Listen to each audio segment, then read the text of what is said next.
आरोप दोषियों पर लगते हैं।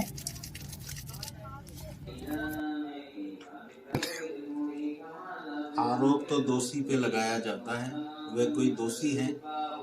हिंदू धर्म संस्कृति के लिए, राष्ट्र की संस्कृति के लिए जो कार्य कर रहे हैं वह अति सराहनीय कार्य है।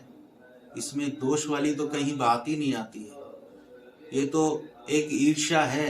जैसे श्री राम जी के पास सुपर्णखा गई थी अपने मत को लेकर, उन्होंने अनुचित ना समझा और उसे अस्वीकार कर दिया, तो उसका फल स्वरूप उसने अग्नि लगा दी। तो ऐसे ही श्याम मानव ने अग्नि लगाई है, वह सुपर्णखा से कम नहीं है। जिस राष्ट्र में राम की महिमा चलती है, राम का जसगान चलता है, तो हम तो कहेंगे कि धीरेन्द्र शास्त्री जी जो हैं धर्म शास्त्र विधि कार्य कर रहे हैं, वह कोई भी अनुचित कार्य नहीं कर रहे हैं।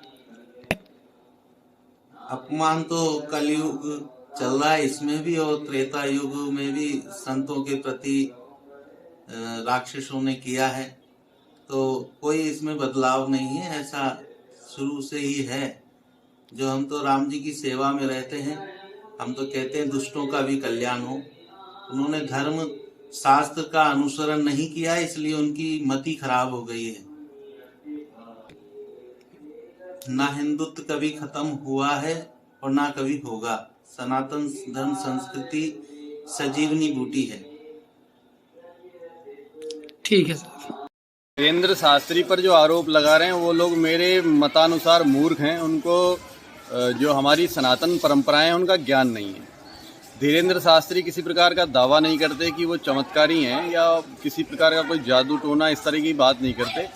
वो अनन्य रूप से हनुमान जी महाराज की सेवा और उनसे प्रार्थना करने के विषय में बात करते हैं। अब यदि जानकारी है तो आपको ये मानना चाहिए कि सनातन धर्म की परंपराओं के अनुसार हनुमान जी इस कलयुग में जागृत देवता हैं और जो हनुमान जी हर प्रकार के कार्य करने के लिए सामर्थ्य रखते हैं, पर्वत उठा करके और संजीवनी बूटी ला सकते हैं, बचपन में ही बाल्यकाल में ही वो सूर्य को निगलने की क्षमता रखते हैं।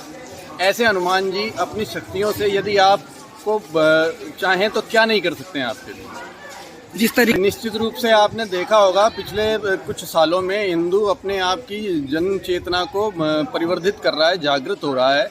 और ऐसे में जब ये देखा जाता है कि हम अपने परिक्षेत्र को बढ़ा रहे हैं और अपने स्वाभिमान को, अपनी परंपराओं को जागृत कर रहे हैं, तो आज से नहीं बहुत समय से एक कुठाराघात हिंदू संस्कृति पर होता चला आया है और उसका ये एक और उदाहरण है। ठीक है सर जी, बिल्कुल ये आरोप बिल्कुल निराधार है, मिथ्या आरोप है। क्योंकि पंडित धीरेन्द्र शास्त्री जी इस समाज को जोड़ने का कार्य कर रहे हैं और उन्होंने बहुत साधना की है, गहन तपस्या की है, जिसके प्रतिफल उनके पास यदि कोई सिद्धि भी है तो वो उसको मानव कल्याण के लिए लगा रहे हैं, न कि उसका अनायास ही कोई दुष्प्रचार कर रहे हैं।